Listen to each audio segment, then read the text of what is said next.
लोकसभा चुनाव 2024 के बीच राजस्थान की राजनीति में नया बवाल मचा है। यहाँ एक चेला अपने गुरु के लिए सिरदर्द बन गया है। इस चेले ने अपने ही राजनीतिक गुरु को लेकर यहाँ तक आरोप लगा दिया कि उसके गुरु ने अपनी कुर्सी बचाने के लिए उसका उपयोग किया है। इतना ही नहीं, इस शख्स का कहना है कि पेपर लीक मामले से लेकर सचिन पायलट के फ़ोन टेप कराने तक कई गलत काम उसके गुरु ने किए हैं। यहाँ हम बात कर रहे हैं पूर्व मुख्यमंत्री रहे अशोक गहलोत के ओएसडी लोकेश शर्मा की, जिन्होंने अशोक गहलोत पर कई गंभीर आरोप लगाए हैं।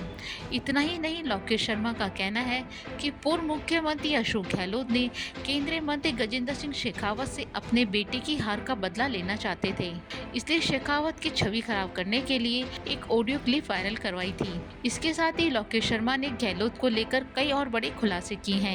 ये खुलासे क्या है, ये सब जानेंगे हम इस वीडियो में, लेकिन इससे पहले जान लेते हैं कि आखिर अचानक से अशोक गहलोत की ओएसडी रहे लोकेश शर्मा अपने ही राजनीतिक गुरु के खिलाफ इतने बागी क्यों हो गए हैं। क्यों वो एक के बाद एक गंभीर आरोप गहलोत पर लगा रहे हैं। यहाँ तक कि विधानसभा चुनाव में राजस्थान में कांग्रेस की हार का सारा ठीकरा उन्होंने अशोक गहलोत के सिर मंड दिया था।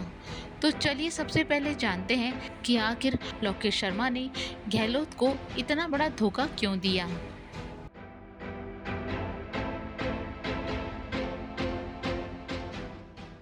अशोक गहलोत के ओएसडी रहे लोकेश शर्मा विधानसभा चुनाव में कांग्रेस पार्टी से टिकट पाना चाहते थे, लेकिन टिकट नहीं मिलने पर उन्होंने बगावती सुर अपना लिए। खास तौर से कभी सबसे करीबी रहे पूर्व सीएम अशोक गहलोत के खिलाफ ही शर्मा लगातार हमलावर हो गए।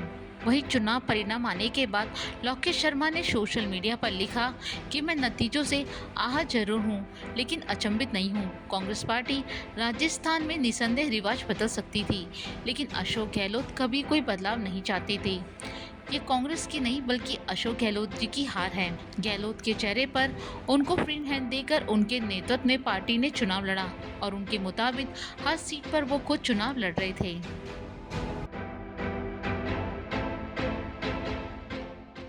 चुनाव परिणाम आने के बाद से ही लोकेश शर्मा गहलोत पर लगातार एक के बाद एक आरोप लगाते आ रहे हैं। अब उन्होंने प्रेस कॉन्फ्रेंस के जरिए 2020 में गहलोत सरकार पर छाए संकट के बादल को लेकर बड़ा खुलासा किया है।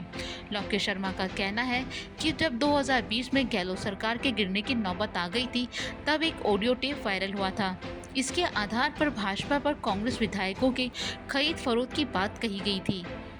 वहीं ऑडियो टेप को लेकर लोकेश शर्मा का कहना है कि ये ऑडियो टेप मुझे मुख्यमंत्री अशोक गहलोत ने एक पेन ड्राइव में दिया था और कहा था कि इसे मीडिया तक पहुंचाऊं।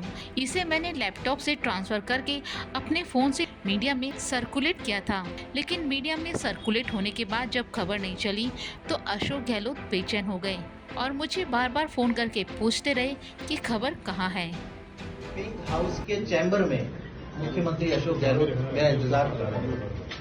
जैसे ही मैं वहां पहुंचा, मुख्यमंत्री अशोक गहलोत ने मुझे ये पेन ड्राइव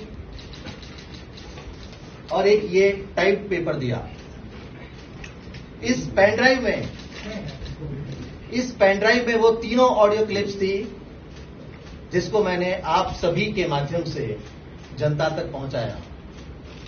ये वो पेन ड्राइव है और ये वो एक स्क्रिप्टेड टाइप्ड पेपर है। आप सभी को याद होगा कि उस दिन मैंने ऑडियो क्लिप्स के साथ एक ये पेपर भी भेजा था। इस पेपर में कथित रूप से गजेंद्र सिंह शेखावत जी, जो तत्कालीन केंद्रीय मंत्री थे, दिवंगत हमारे विधायक भंवरलाल शर्मा जी और एक कोई संजय जैन, इन तीनों की बातचीत का हवाला दिया गया था। और इस पेन ड्राइव में ये सारी चीजें थी। पेन ड्राइव और ये पेपर देकर मुझे कहा कि तुरंत जाइए और मीडिया को ये ऑडियो क्लिप्स सर्कुलेट कर दीजिए। अब चूंकि पेन ड्राइव से तो सीधे सर्कुलेट नहीं किया जा सकता, मैं इस पेन ड्राइव को लेकर तुरंत घर आया। घर आके मैंने इस लैपटॉप में इसको ट्रांसफर किया और लैपटॉप से मैंने ऑडियो क्लिप्स को अपने फोन में लिया और उस फोन के द्वारा आप सभी को, जो हमारे मीडिया के साथी हैं, उनको मैंने वो ऑडियो क्लिप्स सर्कुलेट की। तो ये ऑडियो क्लिप्स मुझे सोशल मीडिया के माध्यम से नहीं मिली। मुख्यमंत्री अशोक गहलोत ने इस पेन ड्राइव के जरिए मुझे ये सारी ऑडियो क्लिप्स दी और ये कहा कि मीडिया को आप सर्कुलेट कर दीजिए, और मैंने वो काम किया। लोकेश शर्मा ने कहा कि इस मामले को लेकर जब अगले दिन अखबारों में खबरें छपी, मुकदमे दर्ज हुए, कौन लोग हैं जो सरकार गिराना चाहते हैं, इसमें गजेंद्र सिंह शेखावत का नाम भी जोड़ा गया। ऐसी मंशा थी कि इस पूरे खेल के पीछे भाजपा है। हम सभी ने सुना, सचिन पायलट ने कहा था कि हम लोगों की सुनवाई नहीं हुई थी, इसलिए इकट्ठा होकर आला कमान तक अपनी बात पहुंचाना चाहते थे। वहीं लोकेश शर्मा ने बताया कि अशोक गहलोत जी को जैसे ही पता चला कि लोगों को पता चल गया है कि उन्होंने सारा षड्यंत्र रचा है, फिर उन्होंने सभी के फोन सर्विलांस पर लगवा दिए जो उनके विरोध में थे या फिर जो सचिन पायलट के ग्रुप में शामिल थे। सभी के मूवमेंट का पता किया जा रहा था और कॉल रिकॉर्ड किया जा रहा था। बाड़ीबंदी में रखे गए कई विधायकों के फोन भी सर्विलांस पर थे। इसके साथ ही तत्कालीन मुख्यमंत्री के आवास पर इस बात पर चर्चा हुई कि गजेंद्र सिंह शेखावत और सचिन पायलट की छवि को कैसे खराब किया जाए।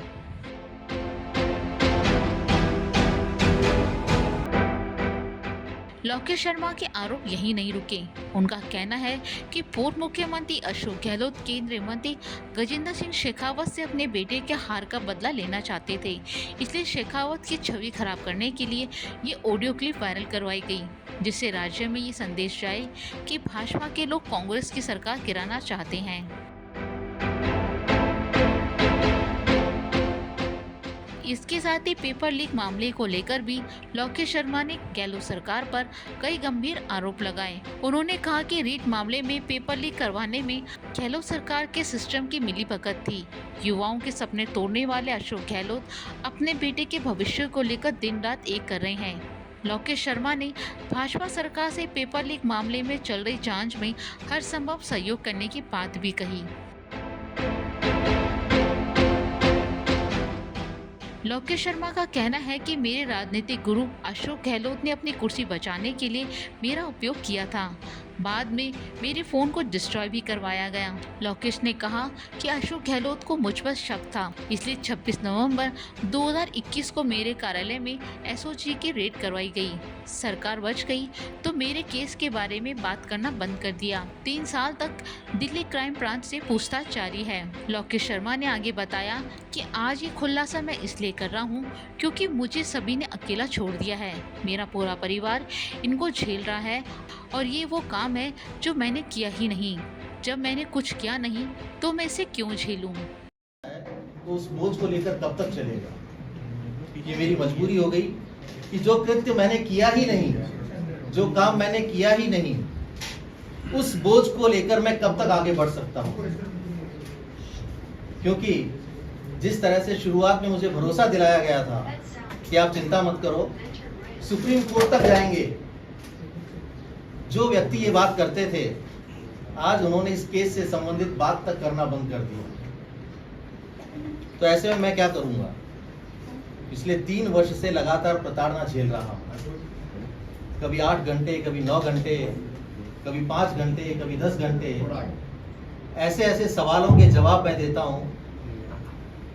और जिसने आज तक जो कहा, जो निर्देश मिले, सिर्फ उन्हीं की पालना की। लेकिन आज इस स्थिति में पहुंच गया हूं कि मैं इस प्रताड़ना को और इस मानसिक टॉर्चर को मैं और मेरा परिवार क्यों बर्दाश्त करें। लंबे वक्त तक कांग्रेस पार्टी से जुड़ाव और पूर्व मुख्यमंत्री अशोक गहलोत के नजदीकी माने जाने वाले लोकेश शर्मा कई बातों के राजदार माने जाते हैं।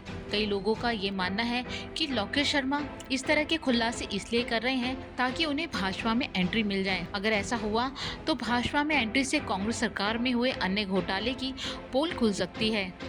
लेकिन शर्मा के आरोप का जवाब देते हुए कांग्रेस प्रवक्ता स्वर्णिम चतुर्वेदी का कहना है कि वो संगठन के सदस्य नहीं हैं और भाजपा के नेताओं के संपर्क में हैं, इसलिए वो उनके निर्देशों पर काम कर रहे हैं।